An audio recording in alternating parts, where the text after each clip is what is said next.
हाँ तो नमस्कार दोस्तों, कैसे आप लोग। आई होप कि आप लोग अच्छे होंगे और अपने अपने तैयारी में लगे होंगे। देखिए, क्लास 10th का साइंस का ये भी ऑब्जेक्टिव प्रश्न है। स्पेशल वीडियो मैंने आप लोगों के लिए बनाया है, जो कि अब तक पूछा हुआ क्वेश्चन। देखिए, 18 का फर्स्ट शिफ्ट में यहाँ पूछा हुआ है, सेकेंड में भी पूछा हुआ है, 21 का फर्स्ट शिफ्ट में पूछा हुआ है, थर्ड शिफ्ट में पूछा हुआ है। कहीं ना कहीं वही क्वेश्चन जो सेट किए हैं, जो आपके एग्जाम में पूछा है, और 100% गारंटी है कि 2024 में आएगा। इसलिए आप मेरे चैनल पर नए हैं तो सब्सक्राइब कीजिए, साथ ही बेल आइकन को प्रेस कीजिए ताकि समय पर नोटिफिकेशन मिलेगा। और वीडियो को अंत तक जरूर देखिएगा, क्योंकि इसमें आपको कुछ खास सीखने को मिलेगा। देखिए, अगला क्वेश्चन नंबर 1, जल विद्युत संयंत्र किस ऊर्जा को विद्युत ऊर्जा में रूपांतरित करता है। तो याद रखिएगा, जल विद्युत संयंत्र किस ऊर्जा को विद्युत ऊर्जा में रूपांतरित करता है।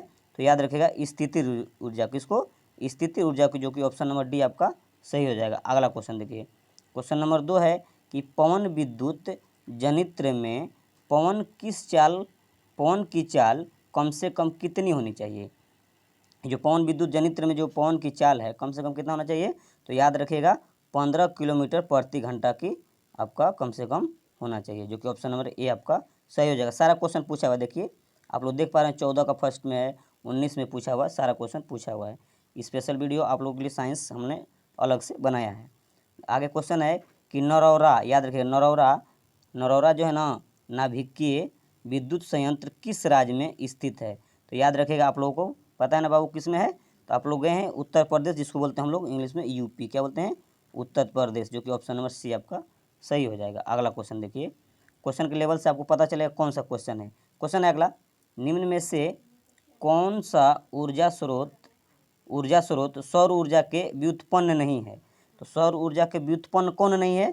तो याद रखिएगा, ये 20 में पूछा हुआ है, 23 में भी पूछा हुआ है।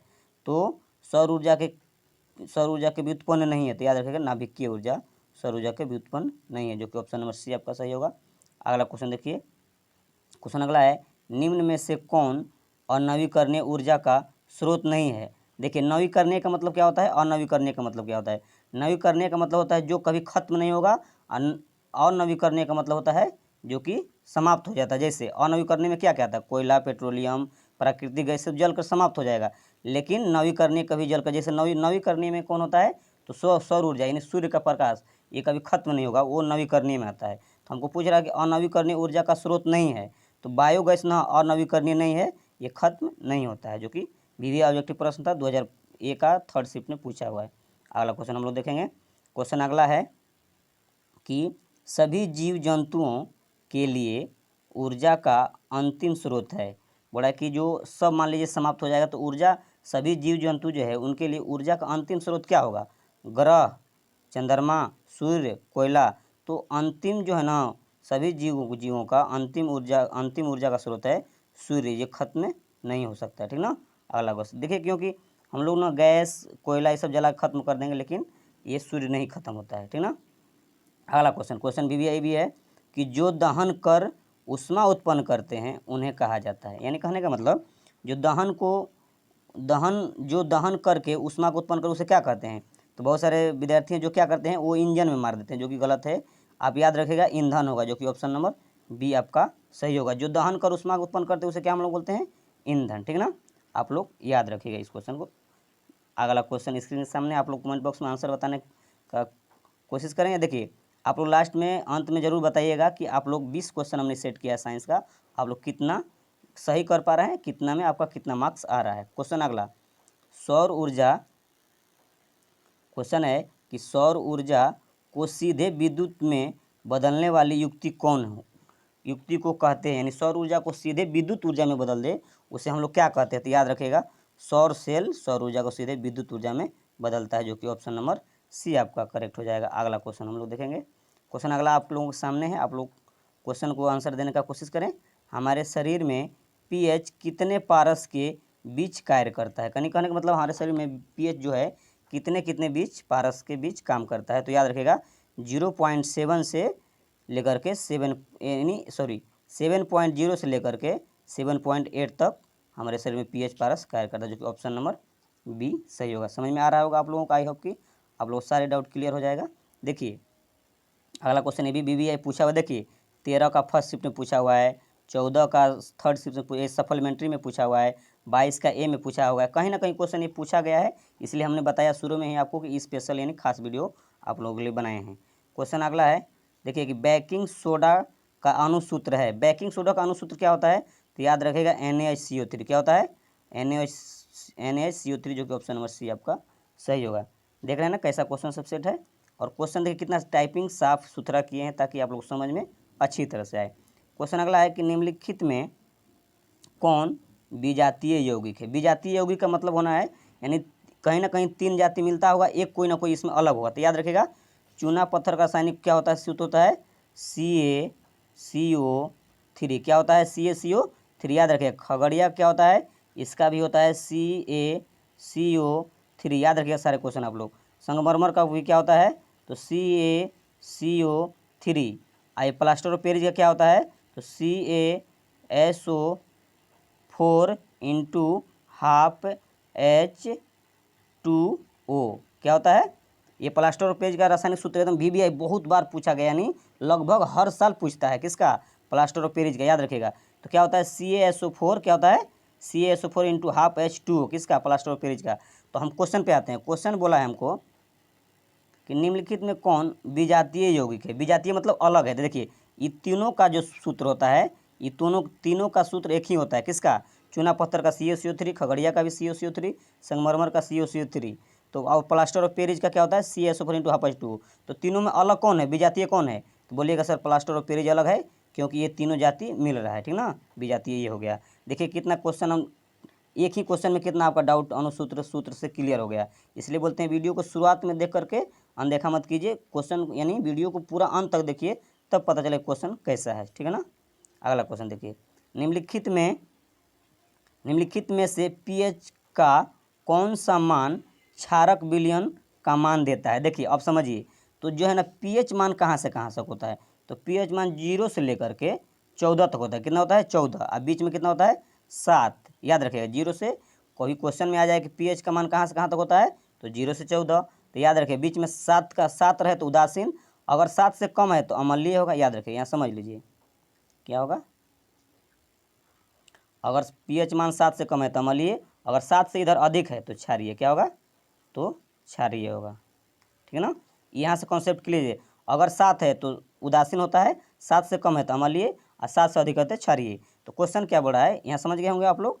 क्वेश्चन बोला है कि कौन सा मान क्षारक विलयन का मान देता है? तो क्षारक कब होगा? जब 7 से अधिक होगा। तो देखिए ये भी तो क्षारक नहीं होगा, ये 7 होगा तो उदासीन, अभी हम यहाँ बताए, और 6 है तो अम्लीय है, 2 है तो उदासीन है, 7 है तो 6 है तो अम्लीय, 2 है तो अम्लीय, 7 है तो उदासीन। यानी तो क्षारीय कब होगा? जब 7 से अधिक होगा। तो कौन सा ऑप्शन 7 से अधिक है? तो बोलिएगा सर 13 क्षारीय मान को देता है। देखिए कितना ऑब्जेक्टिव क्लियर हो गया।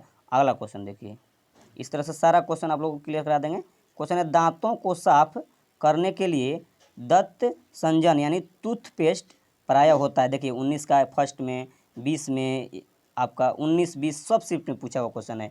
तो दांतों को साफ करने के लिए कौन सा टूथपेस्ट का यूज किया जाता है? करने के लिए, साफ करने के लिए, तो क्षारीय का। किसका? क्षारीय का, जो कि ऑप्शन नंबर ए आपका करेक्ट हो जाए। अगला क्वेश्चन हम लोग देखते हैं। क्वेश्चन नंबर आपका है 14। बोला है कि शुद्ध जल का pH मान होता है। तो बताइए शुद्ध जल, अभी बताए ना, शुद्ध जल पूछे तो उदासीन शुद्ध जल होता है। शुद्ध जल का pH मान 7 होता है। अगर 7 से ज़्यादा होगा तो क्षारीय हो जाएगा, 7 से कम होगा तो अम्लीय हो जाएगा। अगला क्वेश्चन अगला है, निम्नलिखित में से कौन बूझा हुआ चूना है? तो बूझा हुआ चूना का होता है CaOH का हॉल 2, इसको बोलते हैं बूझा हुआ चूना। अगर इसी में बोल दे कि बूझा हुआ चूना का, तो हम लोग क्या बोलेंगे? CaOH का हॉल 2, ये किसका होता है? बूझा हुआ चूना का। अगर यहीं पे पूछ दे कि बिना बूझा हुआ चूना क्या होता है, तो बोलेंगे CaO। ये बिना बूझा हुआ चूना है, ये बूझा हुआ चूना है। ठीक ना? क्लियर हो गया? आप लोग याद रखेंगे। आई होप कि आप सब लोग इसको याद कर लेंगे, क्योंकि VBI एग्जाम में इससे बनेगा क्वेश्चन। आप लोग एग्जाम में बैठिएगा तब पता चलेगा कैसा क्वेश्चन सेट है। अगला लवण, Na2CO3 का जलीय विलयन का pH मान है। तो Na2CO3 क्या होता है? अम्लीय होता है। तो Na2CO3 अम्लीय होगा तो क्या होगा इसका? तो इसका क्या होगा? 7 से कम ना होगा। ठीक है ना? याद रखिएगा क्या होगा? 7 से कम होगा। अगला क्वेश्चन देखिए। क्वेश्चन अगला है, निम्नलिखित में कौन सा आयन लाल लिटमस को नीला कर देता है? VBI ऑब्जेक्टिव प्रश्न है। तो याद रखिएगा क्षारीय जो है ना, क्या है? यहाँ देखिए, ये जो क्षारीय है, तो क्षारीय लाल लिटमस को कैसा कर देता है, तो लाल को नीला करता है। वहीं पे पूछ दे कि अम्लीय क्या करता है, ठीक ना, अम्लीय, तो अम्लीय बोलेगा तो अम्लीय क्या करता है, क्षार क्या करता है, लाल को नीला कर देता है, लाल लिटमस को नीला करता है, लेकिन अम्ल क्या करता है, नीले लिटमस को लाल करता है। ये दोनों याद रखिएगा, ठीक ना, कन्फ्यूज नहीं हो जाइएगा। अम्ल क्या करता है, लाल को नीला करता है, सॉरी, अम्ल क्या करता है, नीले को लाल करता है, और क्षार लाल को नीला करता है। तो हमको क्या पूछा है कि कौन सा आयन लाल लिटमस को नीला कर देता है, तो लाल को नीला कौन करता है, क्षार। तो क्षार को कौन होता है, तो H+ तो अम्ल है, OH- ये क्षार होता है, याद रखिएगा। जिस पे OH- हुआ वो क्षारीय होता है, जो कि देखिए क्वेश्चन थोड़ा सा घुमा के दिया, कैसा दिया, ठीक ना।